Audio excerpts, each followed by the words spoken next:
ফেরেশতারা ডাক দিয়া বলে, মাবুদ গো, তোমার নবীর গায়ে পাথর মারে সহ্য হয় না, তুমি হুকুম দাও ওদেরকে জমিন সহ উল্টাইয়া ফালায়। আমার এই নবীর এই অবস্থা দেখি আমার মাওলার রহমতের দরিয়ার ভিতরে জোশ মারিয়া ফালাইছে। আমার মাওলা ডাক দিয়া বলে, জিব্রাইল, আমার বন্ধুর রক্ত গাল বাইয়া বাইয়া পড়ে, আমি মাওলা সহ্য করতে পারি না, তাড়াতাড়ি যাও, আমার বন্ধুর রক্ত গাল বাইয়া যেন জমিনে না পড়ে, যদি জমিনে পড়ে আমি জমিন ধ্বংস করিয়া ফালাবো। আমার মায়ার নবী এই দিনের জন্য রক্ত জড়াইল, তুমি আমি একটু চোখের পানিও ফালাইতে পারো না। আবার আল্লাহর রসুল যখন অসুস্থ হইয়া গেল, আবু বকর আল্লাহর রসুলের অনুপস্থিতি মসজিদে জামাতের ইমামতি করে। আল্লাহর নবী আয়েশাকে ডাক দিয়ে বলে, আয়েশা, তুমি আমার একটু দাঁড়া করাইয়া দাও। জানালার কাছে আল্লাহর নবীরে দাঁড়া করাইয়া দেয়। আমার মায়ার নবী অসুস্থ, দাঁড়াইয়া থাকতে পারে না, ঠাস কইরা আবার বইসা পড়ে। আল্লাহর নবী বলে, আয়েশা রে, তুমি আমারে আবার দাঁড়া করাইয়া দাও। আবার ঠাস কইরা বইসা পারে, থাকতে পারে না। 2-3 বার করার পরেও আল্লাহ আয়েশা এবং প্রশ্ন করে, নবী আপনি তো দাঁড়াইয়া থাকতে পারেন না, তারপরেও কেন চেষ্টা করেন? আমার মায়ার নবী ডাক দিয়া বলে, আয়েশা রে, আমি আজকে মসজিদে যাই না, আমার অনুপস্থিতি আবু বকর নামাজ পড়ায়, এই নামাজের জন্য আমি মাথার রক্ত ফালাইছি, ঘাম জড়াইছি, পেটে পাথর বাঁধছি, আমারে তায়েফের মানুষ পাথর মারছে, আমার রক্ত জড়াইছি, আজকে আবু বকর নামাজ পড়ায়, আমার দেখে বড় ভালো লাগে।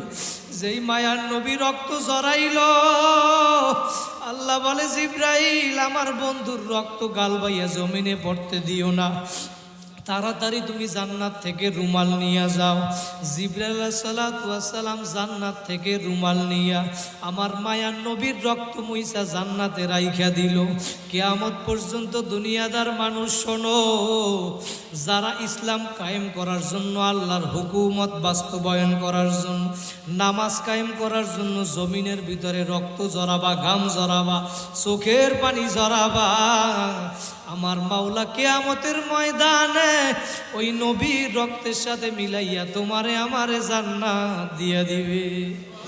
কারা কারা আমার মাওলার হুকুমত বাস্তবায়ন জমিনের ভিতরে হবে? কারা কারা চাই ইসলামের পক্ষে থাকবো?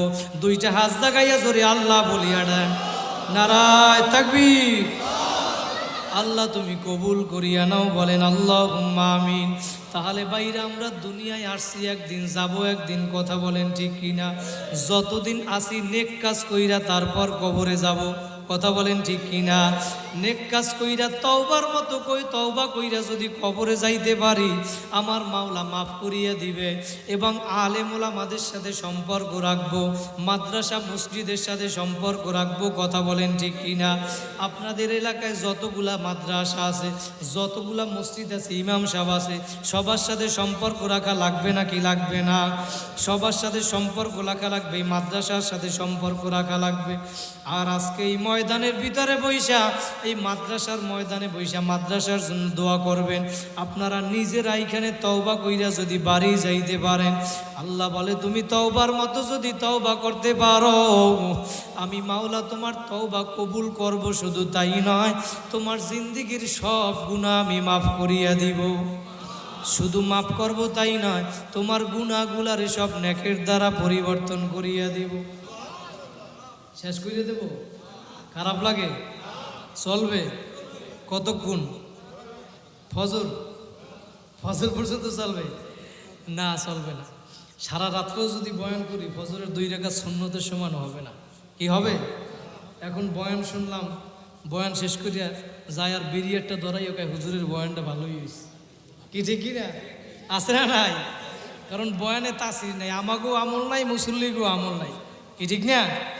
কয় তুই বিড়ি খাও, কথা হুজুরের আমল ভালো হয়েছে, হুজুরের বিড়ি খাইতে তোর মানা করে নাই। কি ঠিক কিনা? আছে না নাই? বয়ানে যা শুনবো আমল করা লাগবে না? জানার নাম আলেম না, মানার নাম আলেম, মানার ভিতরে কামিয়াবি। কি ঠিক না? যে জানে এবং মানে তাকেই আলেম বলা হয়, কথা বলেন ঠিক কিনা? যেটা বলতেছিলাম, এখন বয়ান করে সারা রাত্র বয়ান করবো, 12টা 1টা পর্যন্ত বয়ান করে চলে গেলাম, ফজরের নামাজ পড়লাম না, কোনো কাজ হইবে? ফজরের নামাজ পড়া লাগবে না কি লাগবে না? আজকে এশার নামাজ কারা কারা পড়ছেন হাত জাগান, পরীক্ষা হয়েছে। নারায় তাকবীর। আলহামদুলিল্লাহ অধিকাংশই পড়ছে। যারা পড়েন নাই মাহফিল শেষ করিয়া বাসায় গিয়ে পইরে ঘুমাইবেন, পারা যাবে না। যদি পড়েন আমাদের মাহফিল সার্থক। কি আর এই নামাজের জন্যই তো মাহফিল, কথা বলেন ঠিক কিনা? আল্লাহর নবী বলে যারা ঈশার নামাজ জামাতে আদায় করছো, মান সাল্লাল ঈশা ফি জামাতিন ফাকান্নামা কামা নিসফাল লাইল, অর্ধেক রাত্র দাঁড়াইয়া নফল ইবাদত করলে যে সব হয় তোমার আমল নামে আল্লাহ পাক সেই সব দিয়ে দেবে। ওমান সাল্লা সুবহা ফি জামাতিন ফাকান্নামা সাল্লাল লাইলা কুল্লাহু, আবার যদি যাইয়া ফজরের নামাজ মসজিদে এসে জামাতে আদায় করতে পারো, পুরা রাত্র নফল ইবাদত করলে যেই সব তোমার আমল নামে আল্লাহ সেই সব দিয়ে দেবে। এই জায়গায় অনেক গ্যারেজ আছে, রিক্সা চালায়, অটো চালায়, ভ্যান চালায়, দোকানদারি করে, অনেক ভাইরা আছে না নাই? নামাজ পড়া লাগবে না কি লাগবে না? একক তো কয়েক তো দৈনিক পড়া যাবে না ইনশাআল্লাহ। যে ব্যক্তি দৈনিক 5 ওয়াক্ত নামাজ পড়ে, আল্লাহর নবী বলে একটা পুষ্কুনির ভিতরে যদি একটা ব্যক্তি 5 বার গোসল করে তার গায়ে শরীরের ভিতরে কোনো ময়লা থাকতে পারে না, যেমন যে ব্যক্তি 5 ওয়াক্ত নামাজ পড়বে তার আমল নামায় কোনো গুনাহ থাকতে পারে না। আমরা 5 ওয়াক্ত নামাজ পড়বো, নামাজ আর ছাড়বো না, পারা যাবে কি যাবে না ইনশাআল্লাহ? কারা কারা পড়বেন? নারায় তাকবীর। আল্লাহ তুমি কবুল করিয়া নাও, বলেন আল্লাহুম্মা আমিন। অল্পের ভিতরেই শেষ করিয়া দিব, 10টা মিনিট একটু আসন দিয়া বইসে মাথাটা নত কইরা দেন, আর মনে মনে ভাবেন আমি দুনিয়ায় কেন আসলাম, কি কারণে আসছি, আমার মাওলা কেন পাঠাইলো, আর কি নিয়ে আমার মাওলার কবরে রওনা করছো, এই হিসাব নিকাশ মিলাইয়া তারপর কবরে যাওয়া লাগবে, কথা বলেন ঠিক কিনা? এই জন্যই এই মাহফিল। আজকে এই মাহফিলের ভিতরে আপনি তওবা করিয়া যদি যাইতে পারেন, আর দুনিয়ার ভিতরে বসে আপনি যতদিন দুনিয়ার ভিতরে থাকবেন তওবা এমনভাবে করবেন আর কোনোদিন গুনার কাজ করবেন না। আমার মাওলা তো দয়ার মাওলা, আল্লাহ হাদিসে কুদসির ভিতরে জানায় দেয় সাবাকত রহমাতি আলা গদবি, আমার মাওলার রহমত রাগের থেকে প্রাধান্য পায়। বান্দাবান্দি তুই ভুল করছো, একবার আয় নৈরাশ হইস না, 2 বার ভুল করছো আয় আয়, আমি মাওলার দরজা তোর জন্য 24 ঘন্টা খোলা। বুখারী শরীফের ভিতরে একটা রেওয়ায়াত আসছে, বনি ইসরাইলের এক যুবক ছিল, জীবনে এমন কোনো গুনাহ নাই করে নাই। একবার রাস্তা দিয়ে রওনা করছে, একজন আলেমের বয়ান শুনছে, বয়ান শোনার পরে দিল নরম হইয়া গেছে, এখন নিয়াত করছে আলেমের কাছে গিয়া তওবা করিয়া ভালো হইয়া যাবে। পরের দিন যখন আলেমের বাড়ির দিকে রওনা করছে, আর কোনো বান্দা বান্দি যখন নেক কাজে নিয়াত করে, আল্লাহ বলে ও করুক বা না করুক তাড়াতাড়ি কবুল করিয়া ফালাও। আমার মাওলা তো দয়ার মাওলা, যখন আলেমের বাড়ির দিকে তওবা করার জন্য রওনা করছে, আল্লাহর কি কুদরত, পথের মধ্যে ওই ব্যক্তি দুনিয়া থেকে বিদায় হইয়া গেছে। এখন আল্লাহর ফেরেশতারা আসছে, জান্নাতের ফেরেশতারা, জাহান্নামের ফেরেশতারা, রুহু নেওয়ার জন্য।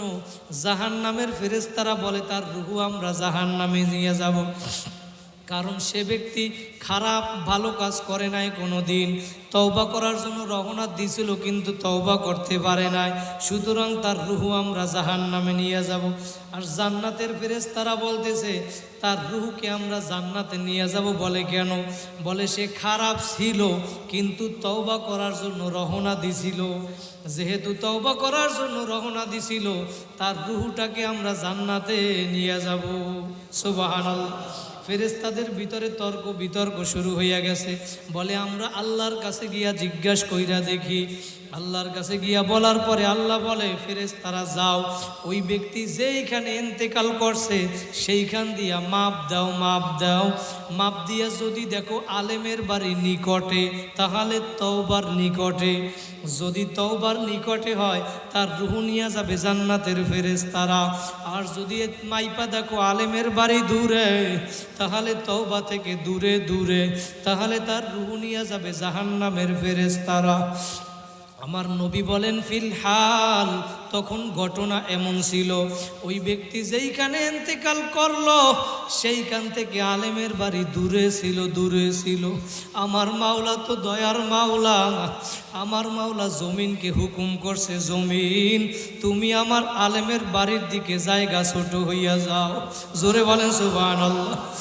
আল্লাহ বলে আলেমের বাড়ির দিকে ছোট হইয়া যাও। আমার মাওলার হুকুম পাইয়া জমিন ছোট হইয়া গেল। ফেরেশতারা মাপ দিয়া দেখে আলেমের বাড়ি নিকটে, তার রূহ নিয়া গেল জান্নাতের ফেরেশতারা। আমরা তওবার মতো আজকের রাত্রটা জীবনের শেষ রাত্র মনে করিয়া আল্লাহ পাকের কাছে